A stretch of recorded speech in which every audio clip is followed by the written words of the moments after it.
হুঁশিয়ারি শুভেন্দুর। ডিসেম্বর হুঁশিয়ারির পর বোমা ফাটানোর হুঁশিয়ারি। আগামী সপ্তাহের শুরুতেই বোমা পড়বে, এমন বোমা পড়বে টিএমসি বেসামাল হয়ে পড়বে, কুল কিনারা পাবে না তৃণমূল। রতুয়ার প্রচারে হুঁশিয়ারি বিরোধী দলনেতা। কালকে রবিবার, আগামী সপ্তাহ শুরু হতে চলেছে। আপনারা দেখবেন, আমি বলবো না বিস্তারিত। আগামী সপ্তাহের শুরুতে এমন একটা বোম পড়বে, তৃণমূল বেসামাল হয়ে যাবে। নিশ্চিন্ত থাকুন, তৃণমূল কুল কিরানা পাবে না। সেই ব্যবস্থার দিকে যাচ্ছে, অপেক্ষা করতে থাকুন। সরাসরি যাব, আমাদের সঙ্গে রয়েছে আমার প্রতিনিধি ভেঙ্কটেশ্বর। ভেঙ্কটেশ্বর, কি মিন করতে চাইলেন শুভেন্দু অধিকারী এবার?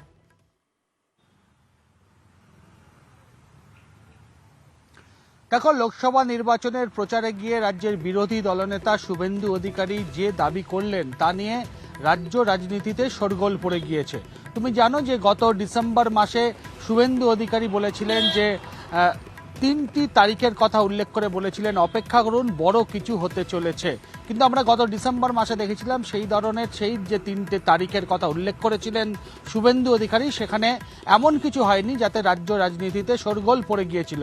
আর আজকে শুভেন্দু অধিকারী একেবারে তিনি বললেন যে আগামী সপ্তাহে বোম পড়তে চলেছে, এমন বোম পড়তে চলেছে যাতে তৃণমূল কংগ্রেস বেসামাল হয়ে যাবে।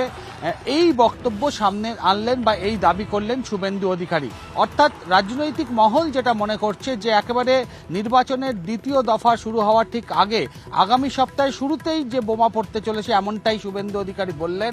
ফলে তিনি কি বক্তব্য রাখতে চাইলেন সেটা কিন্তু সরাসরি তার ব্যাখ্যা দিলেন না।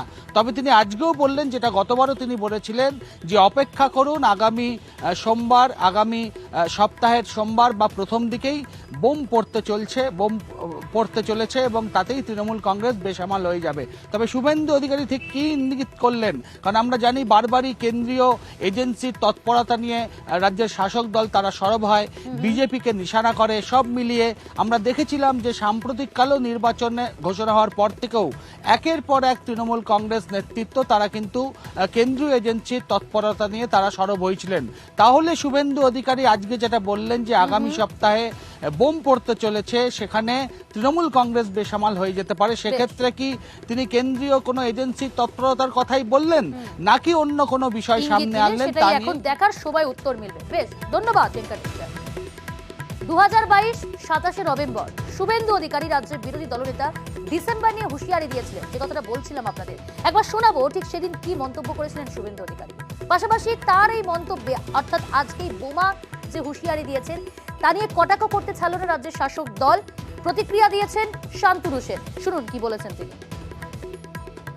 ডিসেম্বর মাসে একটা বড় ডাকাত, এই রাজ্যের সর্বশ্রেষ্ঠ ডাকাত, ডিসেম্বর মাসে ভিতরে ঢুকলে সেই দিন রাত্রের পরে এলাকায় থাকতে পারবে তো? আজকে বিকাল থেকে ভদ্র হও, আমরা চাই সবাই থাকবে। এর আগেও 12ই ডিসেম্বর, 14ই ডিসেম্বর, 21শে ডিসেম্বর কি সব হবে তিনি বলেছিলেন। দেখলাম একদিন সিবিআই কাস্টডিতে লালন শেখের মৃত্যু হলো, একদিন আসানসোলে কম্বল দেওয়ার নাম করে একটা অনুষ্ঠান, সেখানে 3টে বাচ্চা চাপা পড়ে মারা গেল। আর বিভিন্ন সময় এই ধরনের কথা বলার পর দেখেছি হিংসার ঘটনা অনেক বেশি করে ঘটেছে। তার মানে কি এই নির্বাচনের সময় বাংলায় আবার নতুন করে হিংসার কিছু ঘটনা ঘটাবে, তারই পূর্ব ইঙ্গিত এটা? নির্বাচন কমিশন আছে, আশা করব নির্বাচন কমিশন দেখবে।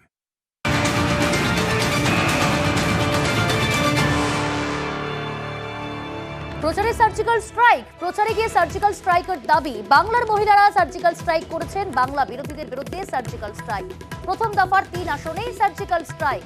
গোয়ালপুকুরে প্রচারে এমনটা দাবি অভিষেক বন্দ্যোপাধ্যায়। कल पहली चरण का चुनाव था, आपने देखा कुछ बिहार में चुनाव हुआ, अलीपुरद्वार में चुनाव हुआ और जलपाईगुड़ी में चुनाव हुआ। बांग्ला विरोधियों का गढ़ में कल कुछ बिहार, अलीपुरद्वार और जलपाईगुड़ी की मां, भाई, बहनें बंगाल विरोधियों के खिलाफ सर्जिकल स्ट्राइक किया है, इनका गढ़ में घुस के। 26 तारीख मौका आपका है, जो जिस भाषा में समझे उसी भाषा में जवाब देना चाहिए। কথা বলবো, আমাদের সঙ্গে রয়েছে প্রতিনিধি আবির। আবির, ঠিক কি বোঝাতে চাইলেন অভিষেক বন্দ্যোপাধ্যায় আজ গোয়ালপুকুর থেকে প্রচারে গিয়ে? ঠিক কি দাবিও তুললেন তিনি?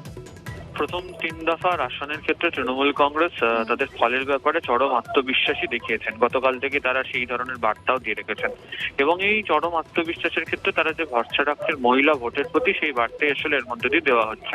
তুমি জানো যে সন্দেশখালী ইস্যু নিয়ে যখন বিজেপি মহিলাদের বিষয়কে ঘিরে তারা বিভিন্ন ধরনের প্রচারের ইস্যু তৈরি করেছেন, খোদ প্রধানমন্ত্রী নরেন্দ্র মোদী এসে, তখন তৃণমূল কংগ্রেস পুরোপুরিভাবে নির্ভর করে থেকে যাচ্ছে মহিলা ভোট ব্যাংক তাদের পক্ষে 2021-এর নির্বাচনের প্রেক্ষিতে সেই অঙ্ককে সামনে রেখে।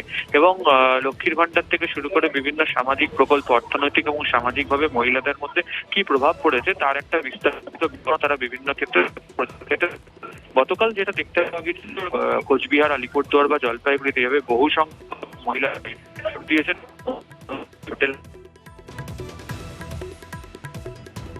বেশ, ধন্যবাদ আবির। বা প্রথম দফার 3 আসনেই সার্জিক্যাল স্ট্রাইক, এমনটাই প্রচারে গিয়ে দাবি অভিষেক বন্দ্যোপাধ্যায়। বাংলার মহিলারাই সার্জিক্যাল স্ট্রাইক করেছেন, এমনটাই দাবি তুললেন তিনি। এদিকে সার্জিক্যাল স্ট্রাইক দিলীপের মুখেও। ভূপতিনগর বিস্ফোরণ তদন্তে এনআইএ হানা। তৃণমূল নেতার গ্রেপ্তারের প্রতিবাদ তৃণমূলের, আক্রান্ত হয় এনআইএ। সেই ঘটনায় কিন্তু সার্জিক্যাল স্ট্রাইকের দাবি তুলেছিলেন দিলীপ ঘোষ।